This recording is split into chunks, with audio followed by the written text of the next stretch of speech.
Hello, everyone. Welcome to this episode of ShirleyTalk. I'm Mike Mulrooney, and if you can see the video, Kelly's not with us today. For those of you that aren't aware, she is expecting, and it might be a little sooner than later. She said today that she was having very uncomfortable feelings, so I think she's probably going to be having a baby here soon. But we are not. We go through this every time. Kelly is usually saying this, but we are not doctors, we are not tax accountants, we are not attorneys. So if you hear us say anything today, please get professional advice. And as we grow this podcast, we're picking up sponsors along the way. So our first one that we'll just mention briefly today, and since it's tax season, we thought we would give Miss Wendy a shout out. Barker CPA. If you're looking to get your taxes done, which I'm okay with taxes, but they hit us a little hard. But anyway, she can help you out and figure the best options for you and your family and get your taxes taken care of. And, we all need to pay taxes, but we want to minimize that. So hopefully she can help you out. But Wendy Barker at Barker CPA for your taxes this year in 2022. So today we have our special guest here, Mr. Trace Chesser. How you doing, Trace? I'm great, Mike. Thank you so much for having me here. Well, thanks for coming in. You are the president and CEO of USA Cares, correct? Correct. Yeah, I'm a huge fan of our military and our police and all of our people in uniform. So thanks for joining us today.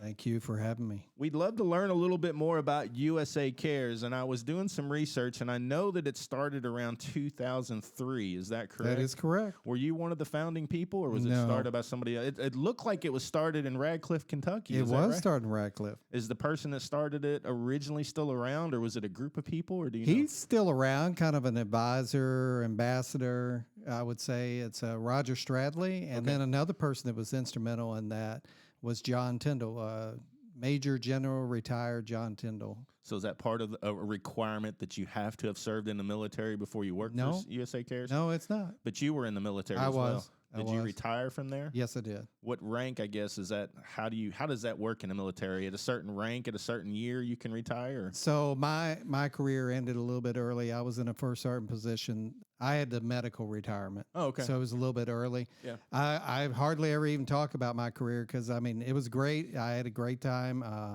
98% of it was amazing. 2% of it was Iraq. Yeah.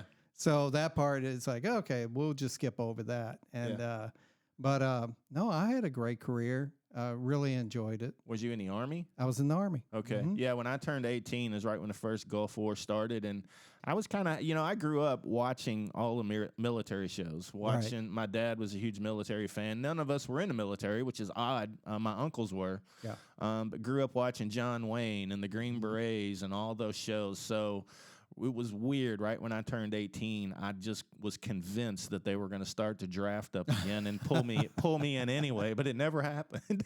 No, I was, we were just talking a few minutes ago before we started this. I'm just a couple of years older than you, so I was there. Yeah, I was with the 101st Airborne Division. Wow. We deployed. We went there. Quite a situation for a very young person. And again, I was 20, 21 years old, I guess, and a young sergeant. So there I was trying to lead people. Wow. And I just barely out of high school. I love that about the military is they develop leaders so quickly. Yeah, we need more people, and that's a discussion for another day. But I really think some of the crime in this town, if you force people to sign up for military, a lot of this would straighten out. Yeah. 101st Airborne, man, that's ultimate badassery. I tell you, one of my favorite shows, and I've watched it 100 times, is Band of Brothers. Absolutely love that series. Yeah, you know it as well. Yeah, I always say, I don't really talk that much about my military experience. It was great for me, but it's not that storybook thing, I'm not a Medal of Honor recipient. I didn't, I got to do a lot of cool things, was a paratrooper for a while, air assault school instructor, just got to do a lot of unique things, and I appreciated that. But I think that the thing, I don't view myself as being anybody to really tell a big story about myself because, again, I love it. I appreciate it. I love our country, but my stories are not that amazing. I would venture to say most people in the military could care less about the medals. They just like doing their job. Yeah. And that's the medal is just kind of the after effect of Yeah. it. So, but I would say most people in the act of potentially having to do something really brave, I would say the medal is not. Well, if I run out here right now, I'm going to get a medal after that. I would say that's probably not even in their thought process. No. I mean, you know, I see a lot of people. They're really good at, and I'll say, they're really good at talking about what they did and who they are and all that. And I think it's been something. It's been a little bit of a challenge for me at USA Cares. Is I'd rather talk about a lot of other people. And, you know, it's easier for me to stand back and admire, you know, like right here, this information booklet, the guy that's there on the front, Brian Anderson, he's been on our podcast. Brian is our national spokesman, and he's a triple amputee. In 2005, he went into Iraq. It was the second tour in Iraq. He went in, he was going out on patrol, and then one of these IEDs exploded and instantaneously cut off both legs and one arm.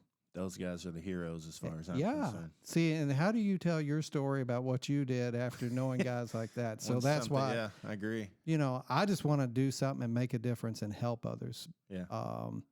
I just don't have that great of a story. Well, and that's okay. At least you served. And, Yeah. you know, my papaw in the South, we call them papaws. He served in World War II, Yeah. and he would never talk about it. Never Yeah. talk about it. And unless he'd been drinking, and he would every now and then lead into a story, and he would stop. Yeah. But yeah, most of those folks. But like you said, those folks are the heroes. Yeah, they are. What they go through and how they deal with everyday lives. Yeah. So, you know, I didn't know a lot about USA Cares until I started reading it, but it's similar to Shirley's Way. It looks to me. So 2003, this person started USA Cares with what? What were they looking to do? So I will tell you, it goes back even, well, not further in time, but the story goes back a little bit more. In 2003, that's when the big surge was going back into Iraq. Yeah. That's when President Bush was asking the service members to go into Operation Iraqi Freedom. And so they started doing that, but then we had a lot of service members coming home injured. And with those service members coming home, they had to have a special process to help them get out. So they were coming to Fort Knox, and had what was the Wounded Warrior Battalion there. That was a military unit that they would help them on those special needs. Well, because these service members coming home in situations like Brian, that you physically could see the damage, everyone got very emotionally involved. Yeah. And so Wave 3, or I'm sorry, I have to change that. They've rebranded. So Wave. Yeah, Wave. So, but I'll if be I say on there tomorrow. So yeah, you know, if you I'll say have to that, remember people that. don't know, you know, yeah. Yeah. But yeah, Wave TV, they wanted to do something, and they got behind it, and they connected with Kroger, and they started selling yard signs at the checkout counter. And it was like political signs, the size of them, and you stick it in your yard, and it was red, white, and blue, and said, "We support our troops." And so they started doing that. It raised a lot of money right away. People were moved by this and wanted to help our service members. And this was before all the crowdfunding and all that stuff that we have today. So this was Exactly. pre any of that stuff. Yes. And so they raised $121,000, and they said, "Wow, something needs to. How do we deal with this? Right. How do we distribute this?" So that's how USA Cares got started. Is they created a 501c3. Originally, it was Kentuckiana Cares, but then they found out they were helping people all over the country. So it quickly shifted and became USA Cares. And so that's how it got started. And then it just continued to grow from there. Like say, Command Sergeant Major Roger Stradley was one of the founders, and he still helps out and does things and talks in front of groups. But it just has continued to evolve over the years. The mission is still the same. So what is the mission? What do you do? So, you know, I learned a couple years ago, stating the mission and what we do, that's great, but there's something more to it. But I'll tell you, the mission is to assist our post 9/11 military members, our veterans, and their families with emergency financial assistance, and then give them post-service skills training to help them through a transition to help them build a foundation for long-term stability. So Right. that's the mission. Yeah. That's a long, drawn-out thing saying, whatever the financial difficulty is that they're having, we step in and try to help with that to help them overcome it. And they're very resilient. Usually it's like just hitting a pause button. And if you can do that for a moment, they bounce back. Yeah. But the true part of what we do, and it came to us by accident in a meeting, was it's like, we talk about all these things, but what are we doing? And the reality is the services that we're providing help to reduce veteran suicide. They are the major triggers. I lost my job. I lost my home. I had to send my kids to go live with someone else because I'm going to stay in the car until they repo the car. And this is our veterans. This is our veterans. Yes. Yeah. It's So, horrible. and Makes me sick, to be honest. well, and it's mind blowing that it happens so often, but it does. And the military does a great job. I always stick up for the military. They do a tremendous job. They are the best trainers in the world. They I agree. care about their service members. It's just life happens. We spend all this time preparing them to go into the service, and you go through training after training, basic training, advanced individual training, or officer basic course.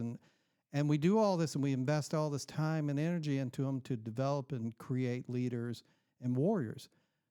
The problem is, and it's not the military's fault. I mean, just think about it. The thing is when you're done, you're done. And then they turn you over to the VA system, which in my opinion does a great job too. But something happens. You go from we talked about coaching teams. Mm-hmm. You go from, I'm a member of an elite team, a special team. And then suddenly one day it's over. Yeah. You're out. Yeah. And then you're sitting at home. You don't have someone to hold you accountable. You don't have a battle buddy. You don't have, and then all of a sudden you lose your sense of purpose. And so that's part of the problem. Again, I defend the military. I defend the VA. It's just a part of the cycle. You're a member of this team, and then suddenly one day you're nobody. And it's a high adrenaline team. High adrenaline. It's not like Right. I don't know how. It's not a co-worker team where you sit in an office and everybody kind of talks about things and book another meeting and another meeting, and it's high action, high adrenaline Absolutely. missions that most people couldn't handle. So now they're sidelined and like, all right, what do we do? I know the suicide rate for veterans is pretty high. Do you have any idea what that number is? I know it's ridiculously high. I do. It's up for debate depending on how you look at it, what group, they prioritize it in different areas. It's really tough to nail it down. But I will tell you the common number that we've heard over and over is 22 veterans a day will commit suicide. That's insane. Yeah. 22 a day. And almost every one of them, you can tie it back to loss of sense of purpose, loss of job, loss of home, almost every time. So not all of these are medically injured physically, yeah, but they're Emotionally. just emotionally, yeah. Yeah, there are a great deal of our veterans that suffer from PTSD, and I always try to tell other groups, PTSD is kind of like on a scale. It's I'm not a medical professional, so don't base anything. Get your professional advice. But it's like a scale of 1 to 10. How are you a 5? Are you a 6? Are you how are you feeling with it? And so it kind of changes a little bit, and the severity of it can be worse because of other events going on in your life. And there are tons of veterans that every day live with PTSD. I used to be just ashamed to say it, but I'm one. I deal with it, and you learn how to manage it. Some people, it's unmanageable. Is it discussed in the military? Military people absolutely. in the military are for years. I'll be honest.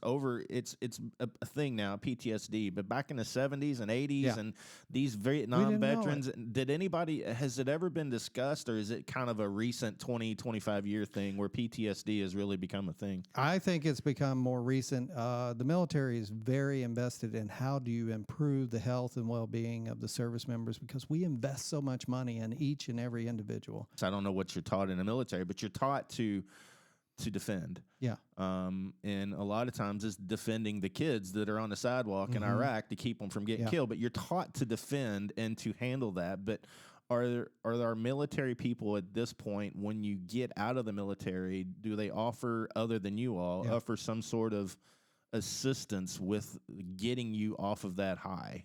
You know, I mean, the VA does a great job, Good. but the question is when you get out and it's no longer a requirement, will you go to the VA and get help? there you go. Okay. Now, you know, again, some people get frustrated because I defend our military leaders and our VA. I have had nothing but good experiences from the VA myself personally. I know there are those that they're overwhelmed and they have challenges, or someone just is not a good employee and shouldn't work there. That exists, but they do what they can. But go back to what I was saying earlier. You're a member of a team. You know what you're doing. You know what your position is. You know what the plays are. And then suddenly one day you take off the uniform and you're back home. And now what do? Well, no, you don't have to get up. You don't have to go to work. There's nobody going to drag you out to go get help. Yeah. There is, and you don't really, and the problem is you don't know what you don't know. Mm-hmm. So to know, oh, I need to go get help is kind of like speaking to someone about alcoholism. Well, especially the military people, because they're supposed to be the ultimate tough people. Right. So they're not going to admit that they've Correct. probably got something emotional going on that they've seen. A friend of mine's boyfriend many years ago shot and killed himself because he couldn't get the sounds out of his head from combat. Yeah. And like you said, 22 people a day. That's just so high. Well, and I received information during COVID that they were encouraging certain nonprofits, we were one of them, encouraging us to do more because they said now, while it's not published, there's a 20% increase. So now you do the math, that's 26 a day. Yeah. So, you know, what's the worst thing you can do to someone who is, let's take it out of the military for a second, someone who just has mental health challenges, you know, and you tell them, okay, we want you to quarantine, stay away from everybody else. Don't go out and do things. Which drives you crazy. Exactly. Isolation. What's the worst thing you can do is just force yourself to be isolated and not communicate with other people. I mean, yeah, you talk on the phone and everything. Interaction like this is important to us. Yeah. I've seen people that were in Vietnam and talking about the isolation. Yeah. And, you know, the beatings and the torture were horrible, but a lot of times they go back to being completely isolated away from people was the worst mental torture they could take. Absolutely. So, like you said, take off the uniform, send them home, you're retired. What do you do when you're sitting in the living room? You don't know horrible. what to do. And then, like you said, nobody's forcing them to go get treatment. So they just sit there and the things start really, you know, metastasizing in their heads, and it's got to be horrible. It is. You know, I mean, you have a sense of pride, a sense of purpose. I mean, they create things like, Team, you know, they talk about, they kind of beat it into your head, abbreviations about leadership. It's not spelled exactly correct, but it, you know, abbreviation for that are some of the principles to creating a leader is loyalty, duty, respect, selfless service, honor, integrity, personal courage. Just silly things like that. You know, you're a part of this. And then suddenly you come home and you're fighting everyone. You become a part of the rat race. Mm-hmm. You're fighting to compete to get a job. And naturally people are like, I don't understand what you do. Mm-hmm. Okay, thank you for your service. But what does that have to do with my business?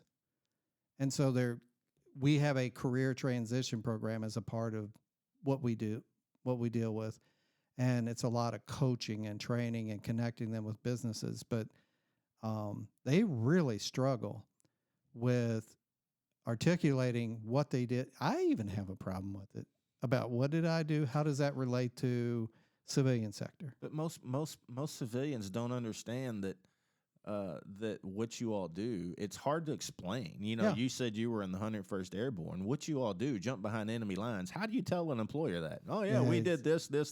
But they got to focus on the leadership aspect of it and being able to take a tough situation and make something out of it is really what they need to Right. focus on. And people have occupations, not just, we used to joke, if you were with the 82nd Airborne Division, they would say, we would joke about, well, some people get up in the morning, they fight rush hour, and they drive to work, and they have to get there and all that. And it's like, I jumped out of a plane this I was morning going to to get say, to work. rough life. Yeah, I feel sorry for you. So it's like, how cool is that? How do you get to work? I jump out of a plane. Yeah.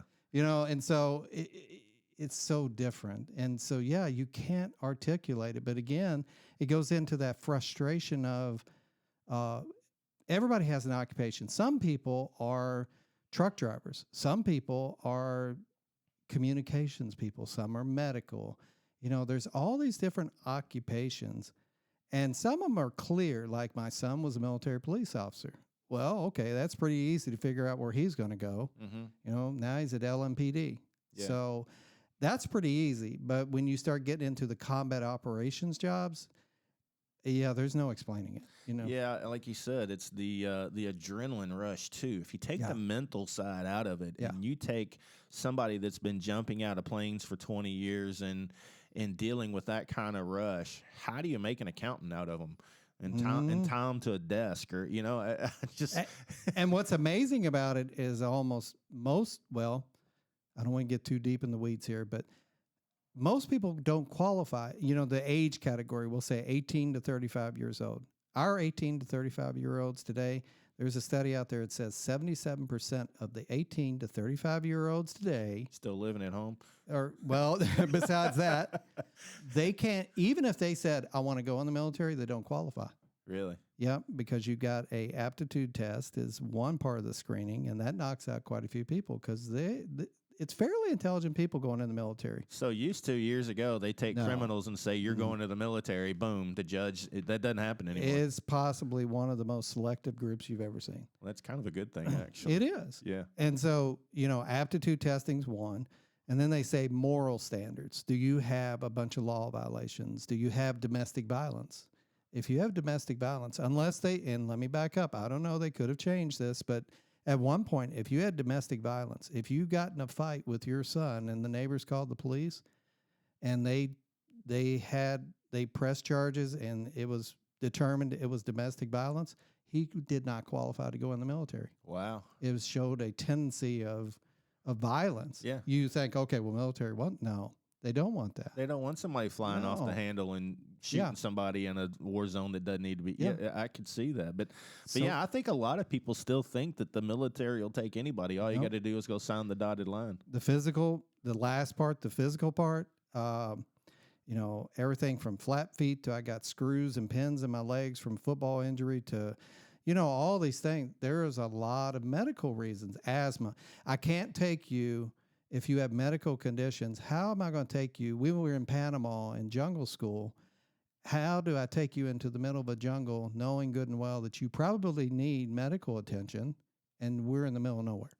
Yeah. You can't operate. You're not going to, if you're hiding in the jungle somewhere, you're not going to call time out and break out your breather because you can't. Right. Yeah, that makes sense. So they're the most selective group as far as I'm concerned, because, aptitude, the moral standards, the physical, but then you get them in and you train them. They are so trainable. They're amazing. They can do anything. So you can take a infantry guy that ran around carrying a rifle, jumping out of planes. You can train them to become a staff accountant. Yeah. I'm telling you can, but employers don't see it. Yeah. Well, hopefully they'll come around. I just always thought, seems like for years, people would get hired at the company I work for and find out, they would go straight up the ranks because they were in the military. Yeah. But it sounds like it might be a little different now, possibly. I don't know. It's just hard to, I'm just compete. going from the adrenaline rush of the stuff that the military does to going back. And they can learn, but going out and being in the woods and swimming and jumping out of planes to, all right, now you're going to crunch numbers all day at this computer. It's got to be a huge reset. I will tell you that first 10 years of the military for me, it did not train me for what I'm doing today. Yeah, that's funny. So, but it did help to develop who I am and maybe give me a more competitive driving edge. I don't know. Yeah. Well, you're hitting on all cylinders, I think, because I see you're constantly posting more through LinkedIn. I see on LinkedIn Yeah. of different places you're at and meeting people. So how does USA Care works? I see here that it looks like assistance by need, auto, food, housing. So if someone is a veteran, you said something about hitting the pause button. So a lot of times people get in a situation where they just need to stop the clock for a month or two. And then do you all help people back up on their feet with this kind of thing? So because of limited funds, I know what you mean there. Just is not enough. Yeah. And we have dozens of other organizations, very large organizations, that refer veterans to us, that tell them, here, call USA Cares, they'll help you. We have the same thing. Yeah. So it becomes frustrating because we are flooded. We got about 5,000 referrals last year. Yeah. We can't help them all, but for those that we could help, it was pretty extreme situations. It was, I have an eviction letter in my hand. I can prove that the challenges that I'm facing are something to do connected to service-connected disabilities or PTSD or, we just can't give everybody assistance, and it frustrates me to no end that we can't. So we have to be selective, but if they do qualify, we'll work with that landlord and we'll say, okay, we know you gave them a letter of eviction. USA Cares will pay you, Mr. or Miss Landlord, for 2 months' rent if you'll leave them alone and give them a break for a minute and let them get back on their feet. Yeah. Or they have no utilities, and it's Minneapolis and it's 10 below. That's a pretty bad situation. And so we'll deal with the utility company and turn on the electric and the water. Or if we determine it's the right thing, their cars being repoed. And if we don't stop that, they're going to lose their job and it's going to spiral out of control again anyway. Yeah, I saw that auto on here and I was wondering where that went in. Yeah, it's very specific. I challenge our case management team to be very selective in who we can and who we can't help, because it's just not enough funds. I mean, you're looking at it there, in the past 10 years, we've given out over $9 million. Yeah. And so it's the big states, Florida, Texas, California, North Carolina, Georgia. That's where most of the bases are, right? It is. It actually is a heavy population, and those are very military-friendly states. Yes. So it is kind of a volume of people there. Well, y'all just opened a new chapter or something somewhere. Where was that at? I saw that the other day. Yeah, chapter volunteer groups. They go out, they're kind of ambassadors for us. They go out and they have events, they speak, they reach out to business leaders, and then they gather a group of people. The newest one that was started was actually by a friend of mine that I served in the Army with. He's in Orlando, Florida. Okay. Yeah, so they're going to be doing big things down there. Being in Orlando, might get some Disney support down there, maybe. Possibly. I'm hoping so. Yeah, get them to come off that checkbook a little bit. Yeah. Well, that's pretty incredible. It's actually very similar to what we do at Shirley. It is. Yeah, and when I saw that, I was like, wow, this is crazy how this happened. So, but you work directly with the debtor, is what it sounds like. Yes. Yeah. So do you have staff that works? How many people are employed here at USA Cares in Kentucky? 17 in Kentucky? Okay. So the actual employees, there's 17, but we have hundreds of chapter members, volunteers. Yeah. They're unpaid. Are all the chapters typically ran by volunteers, or do they have somebody there in that region? Yeah. Okay. Yeah, we have board member. We have a board of directors. Some of them have actually went out and recruited chapter leaders, and so they're kind of close to them, so they may help them a little. But yeah, it's everyone else is totally volunteer. It's funny. You said that you have larger organizations that refer people to you all on a regular basis. We do too. We have some cancer organizations that bring in hundreds of millions of dollars a year that'll send people to us. Yeah. And I'm just like, can't y'all just carve off a piece of that Right. and help these folks? But it never happens. No. It never happens. No. But I know how much money they bring in, but it's a pretty incredible. What's the, you hear a lot of people talk about the veteran population that's homeless. Do you still see a lot of that, or do y'all deal with that much at all? We're trying to be that cutting edge before it happens. Yeah. We try to stop it before that happens, because once you are homeless, it's a whole new set of issues. Yeah. So our focal point is, let's stop it before it happens. Now, when we get them, we do everything we can to help them. Mm-hmm. And there are some that we've tried to figure out financial assistance for them because they're right on that edge of something. So we try to help everybody again. But it's that same problem. If you do the math and you figure it out, if you get 100 requests per week of applications coming in, and it takes $3,000 to $5,000 to convince a landlord to leave you alone and turn on your utilities and get you food. Yeah. Well, that goes out pretty quick. It does. It didn't last long. And, we've had cases, and I don't deal with them much anymore. The Marys do. We got 2 Marys at work in our office, Mm-hmm. and they handle that. But, you also have to, like you said, you got to look at the situation of, okay, if I help you this month, what's next month look like? Are we just extending the obvious, or what can we do for a long-term solution versus getting you out of this month's problem? What are we going to do next month? And it's a tough conversation to have. It is. We have a career transition program that we try to do coaching and training to prepare them. Because again, back to what we were saying earlier, a lot of times they can't put it on paper, and they can't articulate what they've done to get a better job. So we try to coach them, train them, get them through that. And then we have a career transition team that will try to connect them with employers. Yeah. So we try to do things to help, financial literacy courses, but there's not enough. Yeah. I agree. That's probably the thing that keeps me awake at night. Yeah, that's what I said. We're the same as far as where the next dollar going to come from. Right. And it's just knowing what we do, actually touching people in the community. You'd think more people would rally around. And usually when people find out what we do, and like you all probably the same, they're like, I had no idea that was a need. How can I help? And it just kind of grows that way. Yeah. But yeah, it's the need is huge. It is. You are changing someone's life. Someone is, they're dealing with cancer. They shouldn't, how do I say that?